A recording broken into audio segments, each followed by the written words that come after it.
Welcome everybody to the Champions Showdown the Kings, the post-game show where we do a recap of what happened today and show you the highlights. I'm Women Grandmaster Katerina Nemcova, and joining me are Grandmaster Yasser, Seirawan, and Grandmaster Cristian, Chirila. It was an exciting day, really great stuff. Tell us about the head-to-head results, Kate. Let's take a look. The first match between Lenier Dominguez and Levon Aronian. Draw in the blitz, draw in the rapid, but Levon Aronian managed to play a really clean and nice game in the semi-classical chess, winning and cashing today $17,000 250. I loved his piece sacrifice to finish the game. It was very, very impressive. In the next match? Yes, the next match, that is Hikaru Nakamura and Ray Robson. What a match! Draw in the blitz, but it was up and down. Rapid win for Hikaru, and draw in the semi-classical when Ray was lost. Unbelievably magically managed to come back, and Hikaru was cashing here $16,000 by winning the match. And finally, in the third match. The third match, Wesley Saw against Fabiano Caruana. Draw in the blitz, rapid win for Fabiano. Then in the semi-classical chess, Fabiano had a big advantage, but Wesley Saw found the only move, crazy move to make a draw. And here Fabiano cashing $16,000. Tell us about the leaderboard and tell us about the cash earned. Yeah, so here it is Fabiano Caruana who is switching with Wesley Saw, who was leading after day one. Now it's Fabiano cashing $33,000 250. Wesley Saw is second with $31,000, and Ray Robson on the third place with $27,000 625. Surprised everybody, including himself, Ray Robson. But I got to tell you, of all the blitz games that occurred in today's, that game between Ray and Hikaru was amazing because it seemed like they were passing the points back and forth between them. Here's some highlights. King to e8, knight to c6. But that, oh, g4. You threatening mate? Could be a mate. Check. Okay, the a2. Fine. No, take with a check. King to g2 King perhaps? King to h2 was played. Rook to a7, trying to construct a mating pattern as well. Whoa! Don't get the queen because you get mate! Mate on f7 is the threat. Now you can take on f5. Oh, this is a very nervous affair. d5, stay in the center, knight to f5. Oh, and this is going to be a draw right now. Rook takes b6. And he managed to save it. Amazing. Wow. No. Oh my gosh. Ray was just 2 pawns up. He must be absolutely beside himself. Both of them. A game that kept us on our edge of our seats. But you, Cristian, you have another game that you'd like to share. Absolutely, and I have to say all of these matches have been very, very exciting. But let's see where the difference was made in the match between our picks, Yasser, Fabiano, and Wesley. And it was in the rapid portion, and I have to say, Fabi played a really good game with the black pieces, Carlsbad structure. And at this point, Wesley played this move, rook to e1.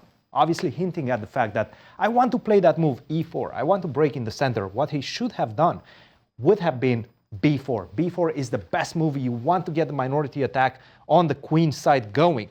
After rook to e1, Fabi immediately sensed danger and played the move knight to e4, blocking any sort of development in the center for white. f5, and right now it is all black from now on, as you will see. b3, queen to g7, I really like this move. Setting up for a potential g5, g4, looking laser focused towards that king on g1. Knight to f6, knight to f3, knight to d7.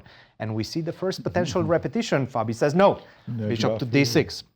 Bishop to b2, take on d2, knight to f6, eliminating one of the knights, and now the other one is coming to e4. You want to defend against that? Well, you're giving me a lot of dark squares with the move f3. Immediately seized the offensive with queen to h6, queen to h4, and f4. But at this point, if you don't play f4, queen g3 is coming. Your king is starting to feel the pressure. And after this one, Fabi was doing quite well. a5, b5, setting up for a potential attack on this side as well, switching the sides from the king side to the queen side right now. And what white has to do, and this is very problematic for his position, he always needs to worry about the pawn on e3 as well as this hole on e4. That knight is getting ready to jump to e4 at any moment. King to h2, rook to c8, looking at potentially c5 ideas. c5 came in. And at this point, black is, after this move knight to d4, completely winning. With the move queen to d6, well played by Fabi. Knight to b5, and bishop takes b5, very natural. But at this point, I'm not really sure why he played the next move and not just the simple bishop takes e3, right? Take the pawn. You go queen to b2, I take on c1, we start exchanging everything, and I'm just simply going to be a pawn up. Queen takes f4, maybe 2 pawns up. Yes. This position is pretty much deadly for the white king. So he didn't do that. He played the move bishop to b4. Again, at this point, as you see on the screen, 1 minute against 48 seconds. But this allows white to get back in the game. Knight to e4, and we have this position. This was a crazy, well played, by the way, for both, given the complexity of the position. Queen to c5, queen to e5, b3. I'm not going to go into too many details because a lot of things could have been improved slightly, but they still played a very good game. King to g7, and we see a potential repetition as well. b2, rook to e1, queen to c7, a6, missed opportunity, king to g7, rook to f1, rook to b6. This was the second potential repetition. Right. Fabi said, no way. Rook to d8, rook to f2, knight to f4, and I feel this is where everything changed. Because finally, look, I defended the pawn on b2, and perhaps this is what he missed after he played this move, rook to f2, but also I'm looking at ideas of knight to c5, and this was the problem in the position. a7, very bad move, but already Rook the C2. moves, yeah, rook to c2, but not really, because rook to c2, knight to c5 would have allowed this transition. Sure, you get the pawn on b2, and maybe you have some hopes of equalizing the position, but it's not equal yet. Right. Black is still the one that's putting on the pressure. King to f7, take, and then take on e3. He played the move a7, and after knight to c5. Unfortunately for Wesley, after queen takes d5, to defend the pawn on d3, the bishop on d3, rook to d8 comes, and you're losing that piece, and he lost that game. That was the difference maker in this game. Another one that I'm going to show you guys is the one between Hikaru and Ray Robson from their classical encounter. And I have to say this was an absolutely wild position.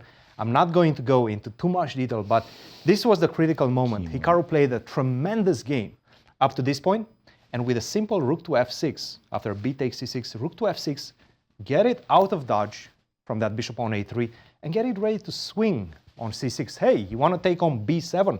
I'm a pawn up, but guess what? I also have complete control over the c file. I'm going to go rook to c6, rook to c8, your queen on c2, is very badly placed. And look at all these holes around your king. The light squares are not looking good. He did not play that. He played the move, b takes c6, very natural. And now an absolutely brilliant move by Ray Robson, not taking on f8. With only 2 seconds on his clock against 20 minutes, he played the move bishop to b4, the best move in the position, which doesn't save him objectively, but from a practical perspective, he gives himself some chances, and that's exactly what he did. Knight to e2, still best move, and take a look at this sacrifice. Knight takes e4. At least you're getting some sort of a dynamic play in the position. King to g7, queen to c6, rook to b8, rook to e8, and the last moment for Hikaru to win was rook to b6, but this is so difficult to see because you have to see all of this. Queen to e4, bishop to f5. If you take my queen, I take yours, and I'm a piece up. Queen to e3, looking at the g6, g5 square. Queen to d6, check. Check. Guess what? Another check. And I finally completed my cocoon around my king. Everything is protected. Queen to g7. Hey, I still have that bishop on a1. Bishop takes g7. This would have been winning. He did not find this move. He played the move queen to d7, which allowed this position, which Ray Robson managed to save. Just an incredible save for Ray. And he saved himself some good money as well. Yeah, it was a tremendous achievement. He had almost no time. In fact, he was playing on his increments throughout. And he's playing against Hikaru Nakamura at 2,800, and he saved the game. So But talk about remarkable resources, Kate. I mean, Wesley saw, he just found that bishop takes f5 move just incredible. Even Fabiano was so surprised when he saw it at the board. Stunning at the board. Have a look. I mean, seriously, bishop takes f5. You think to yourself, okay, I understand my rook on a1 is And by the way, it's on the board. It was played. Bishop takes f5. I think Queen right now Fabi is like, takes b6. what? And did Look you at see Fabi. that? Look at Fabi. Fabi's just like, wait, what? A takes b6. And what you were about to say Do we is have that the Fabi rook cam on Fabi? the Can we rook see on his a8 visual? suddenly goes to a4 and it plays a tactic. The rook on, and look at him. He's looking away from the board like, oh my goodness. Wait I a think minute, we does this will need to actually see a work? replay when Fabi was just like, what happened on the board? Wow. Oh my goodness, Seriously. he realizes right now. He realizes there's something. It was a long sequence, 4 sequence of moves. They got themselves into an ending. Again, an incredible save by Wesley. And that brings us to our leaderboard. Cash, tell me about the Yes, cash. let's take a look. So in the leaderboard, it's Fabiano Caruana who is cashing the most money so far, $33,000, 250. Second is Wesley So, who was the first after day one, but right now he's second, cashing $31,000. And Ray Robson, third place with $27,000, 625. Yes, and tell us about the pairings for the third and final day of the Yes. Champion Showdown. So Ray Robson survived Yes. the classical chess, and he is awarded Fabiano Caruana tomorrow, playing him with white pieces in rapid and blitz. Lenier Dominguez is playing Wesley So and Hikaru Nakamura against Levon Aronian. Wow, you get the final word. Well, Cristian? it was once again a crazy day, Yes. but it ended up with some amazing chess. Right. And I have to say, we're seeing a lot of fighting spirit Yeah. from these players. I'm excited for the final day tomorrow. And I like what Levon said as well. He likes the duels of Exactly. the 3 different formats. The head-to-head, He yeah. feels it's a great challenge. Join us for day 3, the final day, tomorrow. Tell your friends where you're hanging out. Good night. Bye, everyone. What a save.